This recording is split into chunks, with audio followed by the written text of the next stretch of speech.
ಸರಿನಮ್ಮ ಆಯಿತು ಹೇಳಿದ್ನಲ್ಲ ನಾಳೆ ಫಿಲಮಿಗೆ ಹೋಗೋಣ ನೀನು ಏನು ಕೇಳಿದ್ರು ಕೊಡಿಸ್ತೀನಿ. ಹಾಂ ಸರಿ ಸರಿ ಅಮ್ಮ ಬಂತು ಆಮೇಲೆ ಮಾಡ್ತೀನಿ. ಸರಿ ಅಮ್ಮ ತಗೊಳಮ್ಮ ಊಟದ ಬಾಕ್ಸ್ ಐತಿತ್ತು ಬರ್ತೀನಿ. ಯಾಕಮ್ಮ ಏನಾಯಿತು? ನಡಿಯಮ್ಮಂಗಾರೆ ಹಾಸ್ಪಿಟ್ಲಿಗೆ ಹೋಗೋಣ.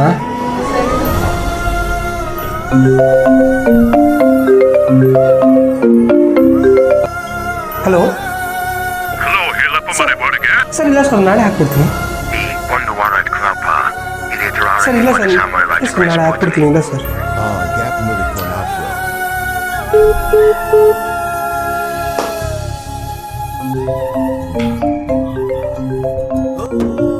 ಹಲೋ ಸರ್ ಸರ್ ಇಲ್ಲ ಸರ್ ಸರ್ ಸರ್ ಪೇಮೆಂಟ್ ಆಗಿ ಸರ್ ನಾನು ಕ್ಲಿಯರ್ ಮಾಡ್ತೀನಿ ಸರ್.